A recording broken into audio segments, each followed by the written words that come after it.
You can see behind me we have an ambulance, we have a state trooper, we have a coroner on scene. A lightning bolt struck the roof of this F building here at the Tremont Student Living Center in Patton Township. It is hoped at this point there could be a maximum of 25 people at one time, but that decision would be made by the bishop. I want to step behind the camera to give you a closer look here. Going to zoom in. As you can see, these flames right here that crews are still battling. Police showed up. The protesters here that you can see holding up the signs, some say #WeAreNot. The streets of downtown State College aren't that busy now, but come August, that will quickly change.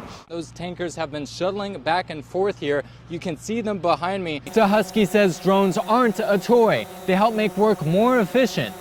Where else would you be able to get a bird's eye view like this? Arriving at the Pennsylvania Army National Guard Support Facility, but also, as you can see right now, Vice President Pence is waving to the crowd. You can see all the tire tracks just feet away from Josh Blauer's tombstone. These communication devices help kids with disabilities tell their parents their wants, needs, and feelings, like how much pain they're in.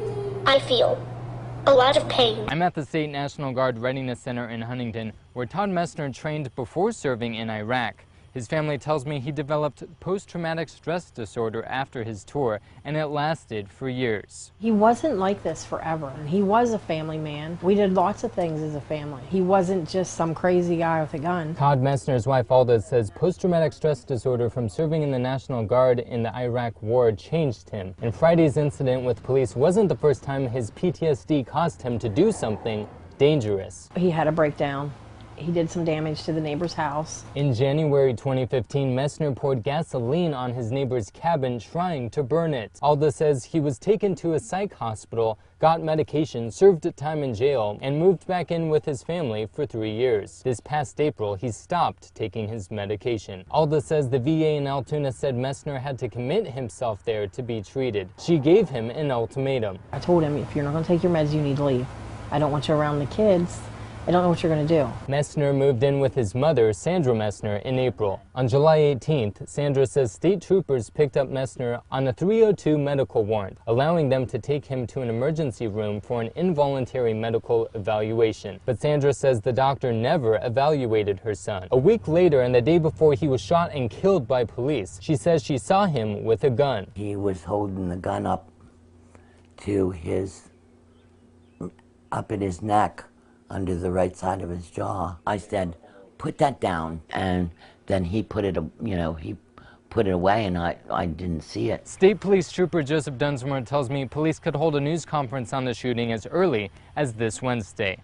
In Huntington, David Kaplan, WTAJ News. This morning, this lawn was blocked off with police tape as Altoona police investigated this morning's shooting. Let's be honest. One gunshot was heard from in front of a house on 6th Avenue and 17th Street Tuesday shortly before 10 a.m. You're looking at video taken on a neighbor's phone when police arrived. One man was handcuffed, but police say no one was taken into custody. Sergeant Tom Venios with the Altoona Police Department says one person was taken to UPMC Altoona. Officers say there's no threat to the community after interviewing one person of interest and several witnesses. One neighbor who we spoke with says she heard the gunfire from her house. Went to sit down on my couch and I heard a gunshot.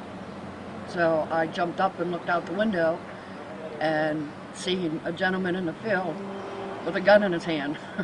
And then cops started coming. The Altoona Area School District temporarily put all their schools on lockdown, including Altoona Area Junior High School, which is just down the road from the scene. That lockdown was lifted 10 minutes later.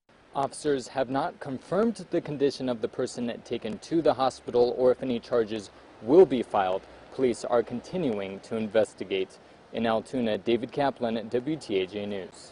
Lincoln Caverns is bringing Huntington County's history to light.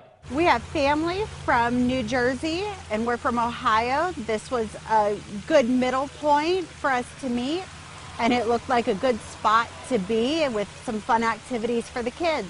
Monica Young's kids and niece enjoy collecting rocks, and panning at Lincoln Caverns has made them think they might want to do something with rocks for a career. I had fun. It was awesome. I found like a fair-sized crystal point. Some of them were really big and like there were different variety of colors like purple, there was green and blue, and some of them were like smaller but they had more color to them. Samantha Williams and Bethany Prettyman are working in Mill Creek for the summer, and they say they had to come to Lincoln Caverns before they left. I love all the stalactites and the stalagmites, just seeing like how they connect even though they're so far apart. I don't know, just how the water drips to form all the different formations, and there's such a wide variety, it's crazy. Mike Leonard, tour guide for Lincoln Caverns, says when kids come here, they're learning a lot about science, but that's not it. We get to discuss the mineral, we get to discuss how all of that stuff got there, and we also have a little bit of local history. A big stalactite, natural well underneath it. Lincoln Caverns opened for tours in 1930. Whisper Caves, located just up the hill from the caverns, was found in 1938 by Myron Dunleavy, a local teenager. He spent years just digging in this sinkhole that his dad said probably wouldn't lead to too much, and he found this whole cave, and so it's amazing what you can find if you're really dedicated. Leonard says they started offering a unique type of tour recommended to them by a Penn State geologist. Every Wednesday night we do black light tours in the cave where you would see the cave more in the dark, and then we have black lights, ultraviolet light, where we show the cave a little differently than we normally do. In Huntington, David Kaplan. You gonna go dig now? Yeah. If I can find a cave. Yeah. WTAJ News. A Jefferson County man is under arrest after a standoff in Ridgeway today. The crash happened around 9 p.m. last night in Shippen Township. New details are emerging about the deadly shooting at the Naval Air Base in Pensacola. The new year is starting off with a strut in Philadelphia. The Mummers Parade is underway as folks dance their way throughout the city streets. There were 9 ice carvers that were responsible for the close to 100 ice sculptures at State College's New Year's Eve event. Losing weight, quitting smoking, saving money, just some of the popular New Year's resolutions. In State College, David Kaplan, WTAJ News. Yeah! Our own snowman, Miss Frosty David Kaplan is there. Tell us a little bit about yourself right now, David.